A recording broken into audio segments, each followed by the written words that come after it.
what I like to do differently, I know a lot of people just want to set the stuff up for their clients and have it go out to the clients and wait for the client to respond. Like, yeah, you're Zillow. I don't know if you know, that's what Zillow does.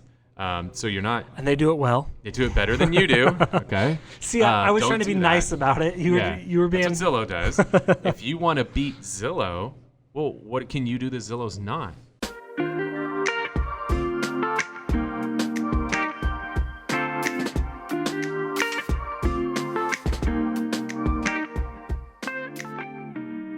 Welcome to the Whissel Way Podcast. My name is Kyle Whissel, your host with Whissel Realty Group and eXp Realty in San Diego. And I am Bryan Koci, the Director of Marketing here at Whissel Realty Group. Not going to say in San Diego? Nope. You do sometimes. Sometimes I do. Yeah, not this time? Not this time. Okay. Cool. The goal of our show, guys, is to give you the tools, techniques, and tactics that you need to go out there and crush it in your business, whether that be real estate, mortgage, or really just any business out there. We like to do it in 30 minutes or less. We want this to be the kind of podcast that you can listen to on your way to or from the office, or on your way to that next appointment when you're crushing it and closing deals. If you enjoy the show today, if you're watching on YouTube, we'd love it if you could give us a thumbs up. Hit the subscribe button and a little bell so you get notified of future episodes. Or if you are listening on one of the podcast platforms, if you can hook us up with a review on there, that would be awesome. I've heard we made it to top 50 in business management in Canada. Hey, we'll take it, but we'd love to be a top 50 podcast here in the States. So make sure to hook us up with a review on there. That would go a really long ways for us. The way that we like to run the show is rather than guessing at what it is that you want to hear about, we just open it up and you get to tell us what you want to hear about, which I know we have a question that we're going to hit on today. So if you have a question you want to have us answer on a future episode of the show, you can always go to thewhisselway.com, thewhisselway.com. You can ask us questions on there, subscribe to the podcast, the YouTube channel, join our referral network, join our Facebook group, and find out about upcoming events like our Media Mayor Mastermind, which we're recording a lot of this week. Which is a deep dive into everything Bryan and I have learned over the last 6+ years of cranking out videos together and condensing it into a nice little package to shortcut your learning curve so you can implement video into your business. So thewhisselway.com. All right, Bryan, what do we got? So I didn't even take mushrooms today, and I'm just rolling. So what we're talking about today is actually probably going to be different than legal, not illegal mushrooms. Than what we put on the Facebook Live. So if you're watching the Facebook Live, we asked about the do's and don'ts for creating a market update. Okay. But I read this a couple more times, and I don't think that's what he's asking. This is coming from... Somebody told me they had a question that they asked on the show, and you read it completely different. But he's like... But Kyle, you understood my question. Yeah, that was the one. Yeah. Gotcha. He asked it kind of weird. I don't remember who it was, but I remember, yeah. So I'm going to try and do better this time. I read it through a couple more times. This is from Justin Barney. What's up, Justin? He says, I'll just read it to you, and that way you can say what it is, right? Hopefully interpret it correctly. So he says, I'm a new agent as of September of 2020. I keep hearing that I should be reviewing hotsheets daily, but I can't find anything that says what I should be focusing on. I mostly look at new and price change homes for my buyers. I love watching your shows on YouTube and would greatly appreciate some direction. So my first thought was, I thought he was talking about market updates, but that's actually not at all what he's talking about. I know, Tom gives me the what the hell, and I read it again this time, and I realized that wasn't it at all. So I think, correct me if I'm wrong, what he's looking for is, what does he need to be looking at a daily basis to kind of get the vibe of the market, one, and two, how does he find homes for his buyers that may be applicable to them? Yeah, I got you. Got it on the third time. Well, hot sheets is a unique term because some MLSs have a feature called hot sheets. Do we? Some don't. I don't know. I don't sell houses, so no, I sell a couple. Okay, so the fact you don't know, that makes me feel good because I'm like, I've our heard of MLS has hot sheets, yes. Okay. So you could basically save searches. So as a new agent, what I would recommend is you have your hot sheet set up to send you everything that's listed within the general area that you want to focus on selling homes in. So one of the beautiful things that you have as an advantage when you are new is you have time. I have zero time. Like I just came from one podcast straight into this, and the second this is over, I'm back to back meetings until the end of the day. Until Friday. Until Friday, yeah, basically. I don't have time. So I don't have the time to go and research the market. I don't have the time to look at every house that comes for sale. I don't have that time. So that could hurt me, right? If you're a new agent and you could go into a listing appointment and the seller's like, oh yeah, did you see the home, around the corner on 123 Main Street? If you can say, oh yeah, are you talking about the one that had the orange shag carpet with the cool mid-century fireplace? And then I go in there and they're like, did you see the one at 123 Main Street? Yeah, 123 Main Street. Like, you actually it's away from here. Yeah, you actually have an opportunity to gain a leg up in that scenario, because you are able to take some time to look at every single property that gets listed in your area, which is one of the best usages of time I think there is if you have a general area you want to focus on. If you know every single house that comes up for sale, that could be huge for you. It also will help you understand pricing, features, locations. You also get to understand who are the players, right? Because you're going to see who the listing agents are on these properties. I think it's a really good use of time. Now, would I spend 5 hours a day on that? No. But is that a good usage of like 30 minutes of your day when you're a new agent? Yeah. Broker caravans or broker tours, broker open houses, whatever it's called in your area. I think it's a great usage of time when you're a new agent, especially when you're a new agent, because now you're knocking out two birds with one stone. One, you're getting to know the inventory in the area. And then the good thing with the broker opens, you actually get to go physically through these homes. So now you're getting to walk it. So you're starting to get acclimated to like, what does a home on the west side of town look like versus the east side of town versus the south versus the north. You're getting to meet all the players. So depending on your market, when you go to these broker caravans, sometimes there's going to be a lot of affiliates. Sometimes there's a lot of agents. It just depends. I mean, here in San Diego, we have some caravans where I could go and it's like 200 people, 90% of them are realtors. I could go to another one where there's 100 people and 90% of them are affiliates. You just don't know. So, I mean, that's even locally here in San Diego County. So across the country, across the world, I don't know. It's going to vary. But either way, you're getting to go and you're getting to see the inventory. You're getting to physically go through it. And even if you're meeting a lot of the affiliates, that's fine. And when I say affiliates, I'm talking like the lenders, the title companies, those types. NHD. Right. You're getting to meet a lot of the movers and shakers in your area, which is valuable because relationships are so damn important. You want to have relationships with everybody, but especially relationships with the listing agents, because if you're new, you're probably going to have more buyers and sellers in the beginning of your career. Well, what you've got to understand, like, we're in this insane market right now where our average market time, at least for San Diego right now, is 21 days. For our team is 9. I would say, when does it start going by hours? How many hours the home has been on the market? Yeah, we're at 9. So when we're in that kind of a market, when I know the listing agent on the other end, that agent's going to be a lot more willing to take my phone call. When they're like, Kyle, oh yeah, I met Kyle at the broker caravan last week. Like, I'm going to take Kyle's call. Versus the other 400 agents who are calling them they've never met before, they might not take that phone call. So those relationships are going to be really valuable. And a lot of times they're going to be more open to sharing information with you if they have a relationship with you versus the person they don't know. So I think there's so many benefits that are going to come from actually following your hot sheets. I think that that's a great usage of time. I think going to broker caravans as a new agent is a great usage of time. Another benefit that could come from that, now we're in California, open houses they're doable, but there's modifications you have to make, and the attendance is crap right now. And that's coming from a team who did 54 deals from open houses in 2019, so we're hating it.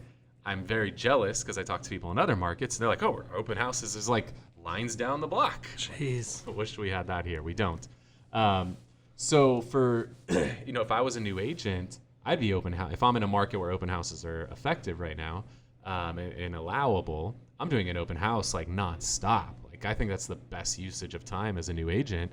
And so the good thing is if you're going to these caravans, you're meeting the listing agents. Now you get to have a conversation. Hey, Bryan, congrats on your listing over on 123 Main Street, the one with the orange shag carpet and the mid-century fireplace. Yep. Yeah. Congrats on that listing. Out of curiosity, are you going to be holding it open this weekend? No, I don't really like to do a lot of open houses. I love doing open houses. If you're up for it, I'd love to hold it open for you. And I'll make sure I send you a super detailed report at the end of the open house that you could take back to the seller and let him know what all the feedback was on your new listing. Sure, go for it, man. Right? Like, a lot of agents are going to be cool with that. Yep. So it could be a really good way for you to build relationships that could get you open house opportunities. Hopefully you have some within your team that you're a part of, because you should join a team when you're new. Hopefully you have some in your team or within your brokerage, but if not, those people you're meeting at the caravans are potential open houses for you. So you mentioned looking at hot sheets. Good idea. 30 minutes a day, an hour a day, not 5 hours. You also mentioned in the area you're looking at. Would you recommend? Again, we're in San Diego. Looking at all of San Diego, picking East County versus North County versus coastal, or going so small into a Santee or even a farm. How wide or tight are you going in those hot sheets? So we're in San Diego, which would be considered one of the top 10 largest cities in the country, I think. So here you're going to be a little bit more focused, right? Mm-hmm. Whether in San Diego, we kind of have like 5 general areas, like north, south, east, west, central, whatever. But in a lot of cities, I love that Bryan, for those of you guys listening that aren't watching on YouTube, Bryan is counting on his fingers. I'll make sure you got all 5. Yeah. All 5 of them. Good job, Bryan. So, here locally in San Diego, I think you're going to focus more regionally. Okay. Whereas if you're in, I've got friends in, where are we talking today? In like Wichita, Kansas, small market, you're probably going to want to know the inventory in all of Wichita. So I think it's just going to be market dependent.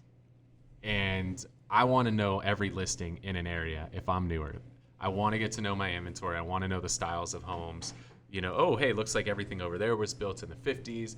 That part of town, the most stuff is built in the 70s. And then, again, as you go to these caravans and you read these descriptions, you start to learn, especially if you're in older communities, like, oh, that's where, Lloyd Rocco built a lot of mid-century homes. That's where Eichler did his homes. Like, now you start to learn, like, who some of the builders or architects, like, you're just gaining so much knowledge. And when you're new, again, that's your competitive advantage when you're new, is you have time to go do this research. I don't have this time at this level to go and do that research. So there's going to be opportunities as a brand new agent where you want to know, how do you beat the big dog who's been around forever and sold 1 million homes? This is how you beat them. You come Kyle in. just called himself the big dog. Sorry. You want to know, how do you beat me? Know more than me. Come in and impress somebody with your knowledge and know more details than me. That's how you beat me. So he mentions he mostly looks at new listings and price changes. Anything else you should look at? Any expireds, or I don't know if FSBOs are even, they wouldn't be on the MLS hot sheet. Those are not. So, the FSBOs and expireds are opportunities to go after business. So, if you're newer and if you're comfortable being on the phones, some people love being on the phone. Some people are terrified of it. If that's in your wheelhouse, going after, now, I don't think there's a lot of expired listings right now because they sell. They don't even, unless you're signing like 1 week listing agreements. We're not seeing a lot of expireds, but you are seeing more for sale by owners. Mm-hmm. Because what ends up happening in a market like we're in today that's appreciating rapidly is like, well, it's easy to sell homes, right? We just talked about our average home is selling in 9 days. But what is this selling for? Because anybody could sell a home, but how much are they selling it for, right? Yep. Do they have the marketing skills to bring in as many buyers as possible? And then more importantly, do they have the negotiation skills? Or process? Because like we talked about my ranch on a recent episode, and we were just talking about it, is I talked to some of the local experts. They told me I should probably list it for like $550, maybe $600 tops. Well, we put it up for $600, and then within the first day, we had a couple offers at like $6 and $615.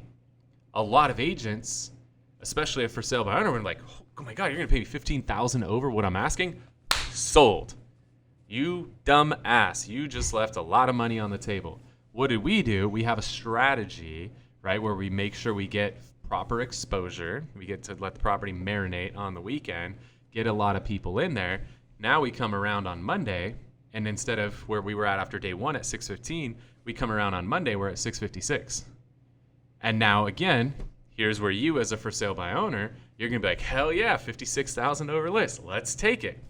Nope, you left money on the table. There's strategies. How do you go back and get more? We went back to the well, got another 30 out of it. So whereas if you as a for sale by owner, you might have took the $600, first offer that came in full price, you're like, sweet, sold.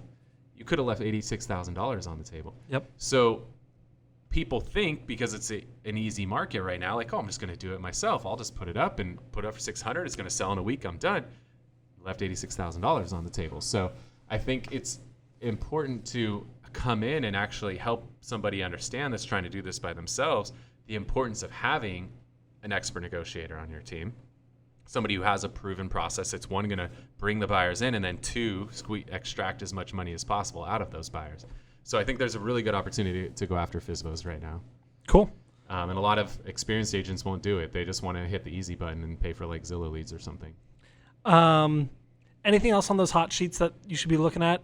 The other one, I think he mentioned for like his clients what he's looking for. Yeah, so I mostly look at new and price change homes for my buyers. Yeah, so this is where a lot of people screw up too as newer agents, is that they set up a search, and then the search is hitting them like throughout the day with like matches for their clients. Like, oh, hey Kyle, there's a new one for Bryan at 10 a.m. And then like 1 p.m. Oh, Kyle, there's another match for Bryan. 4 p.m. Hey Kyle, there's another match for Bryan. Like, you're getting pinged like throughout the day, and now you're just pinballing all over the place because it's like, oh, I'm in the middle of making calls. Oh, but something just came up for Bryan. I'm gonna stop making my calls. Let me go like look at this property for Bryan. Like, you're bouncing back and forth, and it's not efficient. So what I recommend you do is you set up all your searches for your clients and have all of them arrive.